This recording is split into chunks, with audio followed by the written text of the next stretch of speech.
होठों पर मुस्कान दिलों में खाई लेकर बैठे हैं। घर के सारे लोग हिसाबे पाई लेकर बैठे हैं। आज वसीयत होनी है बाबूजी की, पहली बार इकट्ठा घर में सारे भाई बैठे हैं। जब हमारे बीच धन दौलत को लेकर, जमीन जायदाद को लेकर, प्रॉपर्टी को लेकर कोई विवाद होता है तो उसको सुलझाने के लिए माँ बाप भी पर्याप्त नहीं होते हैं, अर्थात माँ बाप भी उस झगड़े को सुलझा नहीं पाते हैं, क्योंकि हमारे मन में बेईमानी बसी हुई होती है। और माँ बाप का कहना, माँ बाप हमेशा अपने बच्चों को एक सूत्र में बांधे रखना चाहते हैं, आपस में मिल करके रहने की, चलने की सलाह देते हैं, लेकिन जब मन में लालच आ जाता है तो यही होता है सब कुछ हमको मिल जाए। हमें अपने बाजुओं पर, अपनी कमाई पर विश्वास नहीं होता है, बल्कि हमारे माँ बाप ने जो कुछ कमाया है उसके जीते जी ही हम सब कुछ छीन लेना चाहते हैं। ऐसी मानसिकता बन गई है। केस अदालतों में जाता है और 10, 20, 30 साल तक केस चलता है, यहाँ तक कि कुछ लोग दिवंगत भी हो जाते हैं, फिर भी केस चलता रहता है। यह होता है प्रॉपर्टी को लेकर के लालच। अब आप कल्पना कीजिए कि 565 राजा थे भारत के।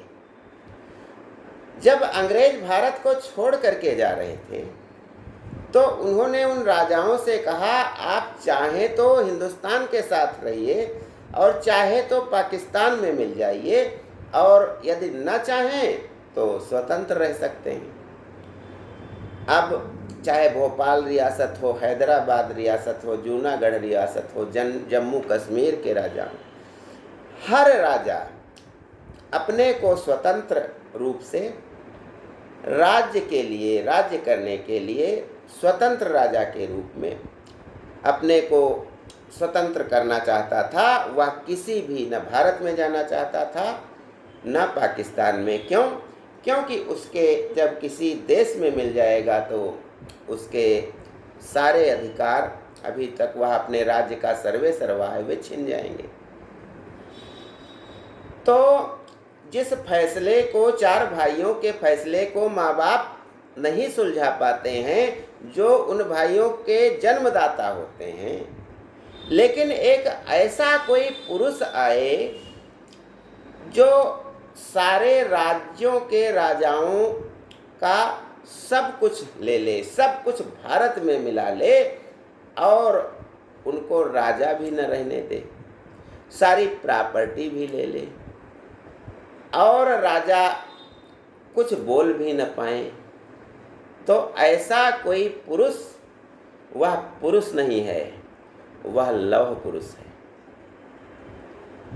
जी हाँ, ज्ञान गंगा के इस 3 पत्ती कार्यक्रम में हम बात करते हैं सरदार वल्लभ भाई पटेल की, जो महापुरुष नहीं, क्योंकि महापुरुष तो बहुत होते हैं, लेकिन कोई लौह पुरुष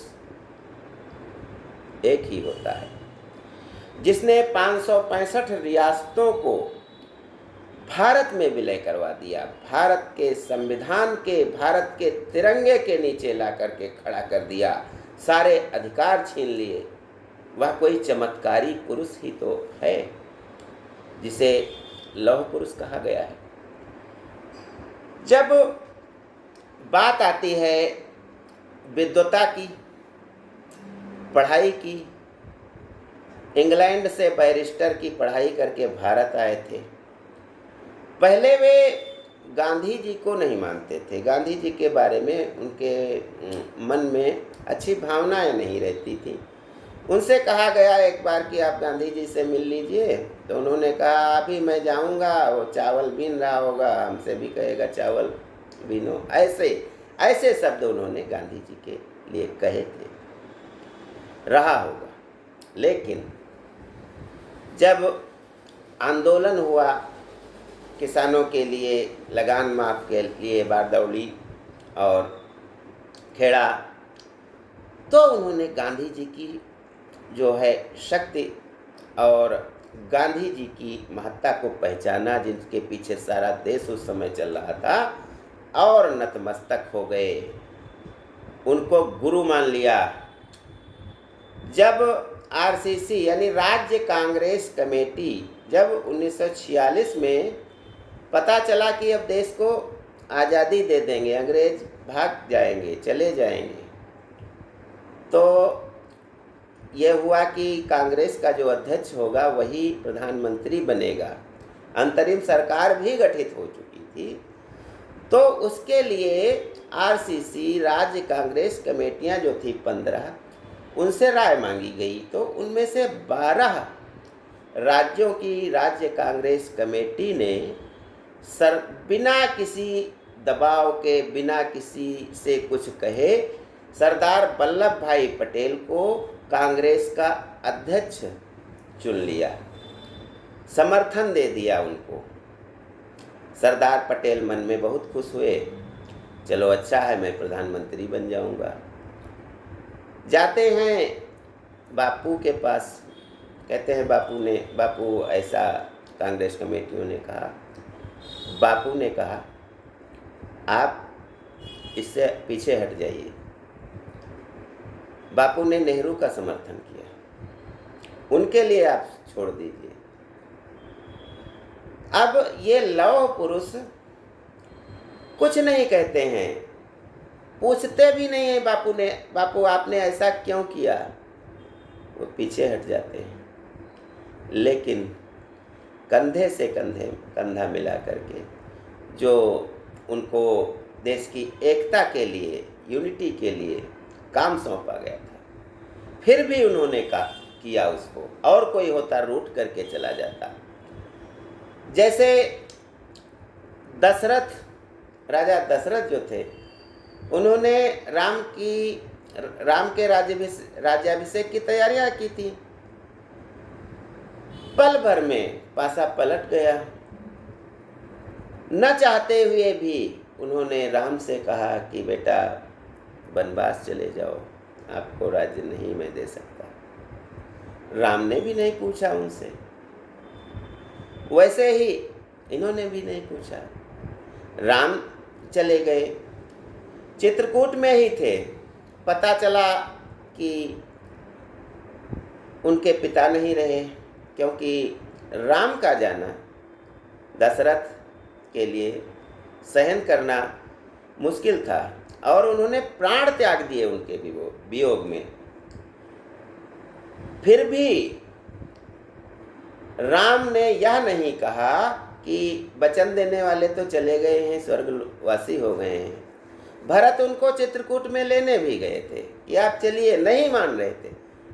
जब वचन देने वाला ही नहीं रहा तो आप चलिए, राजा बनिए। राम फिर भी उन वचनों को निभाते हुए अयोध्या वापस नहीं गए, राजा नहीं बने। उसी प्रकार से